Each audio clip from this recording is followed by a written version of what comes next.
everyone, and welcome back to a new video. Today we are going to take a look at these 3 Myrmica queens, and I am going to tell you how to care for these queens because they aren't, if you didn't already know, claustral queens.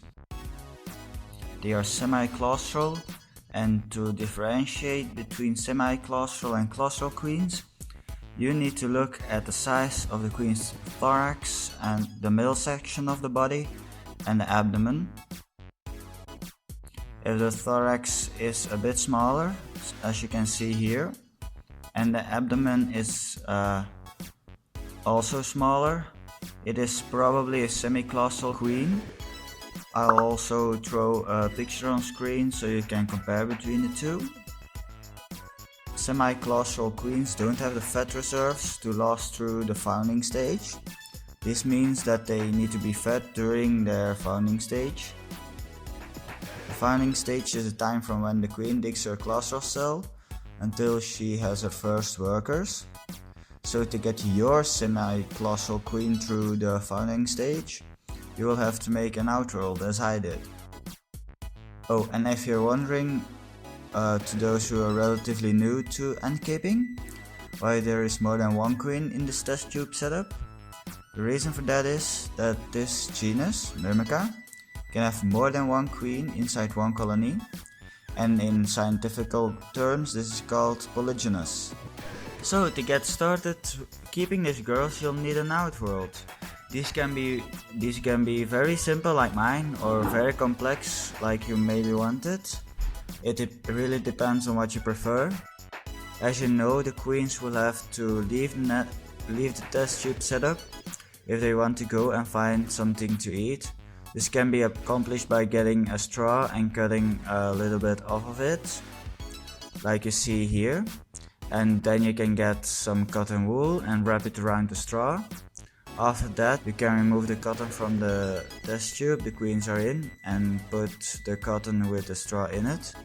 After that, you need to put them into the outworld and let them be for a day, or you can begin with the following steps. Put something sweet in the outworld like sugar water, some syrup or honey. I personally like to use honey because it doesn't go bad quickly, so you can leave it in the outworld longer than say sugar water. Once that's in the outworld, you need to look if the queen or queens are eating this, and if they don't, after a couple of days you'll need to try and give them something else. By the way, you don't have to be worried if only one queen comes out and has a drink from the honey or sugar water, because they can store food in their social stomachs and via trophallaxis can give it to the other queens. If you're a beginning ant keeper and you've been observing queen ants in the wild, you'll certainly have seen ants performing a kind of kissing movement. This is trophallaxis, and they are essentially transferring food from mouth to mouth. Now that they have their sugars, you can give them a tiny insect as food for their brood, because their hungry brood needs protein to grow and become the first group of workers to serve the queen. You can give them a lot of different insects like mealworms. Those you can find in almost every pet shop. You can also give them superworms, crickets, dubias, red runners, and a lot more. If you're collecting insects from the wild, make sure to collect them from areas that you're sure of that haven't been sprayed with pesticides, because although the insect you caught may seem to be fine, they can still carry pesticides and diseases that may or may not harm your ants.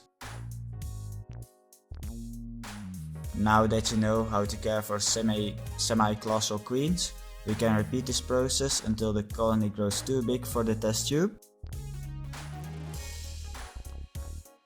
As a colony matures, you'll gradually have to up the food intake of the colony and eventually move them into a nest.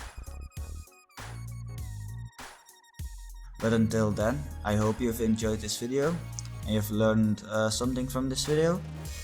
I wish you the best of success with your semi-claustral queen and all the rest, and I'll see you beautiful people in the next video. Bye!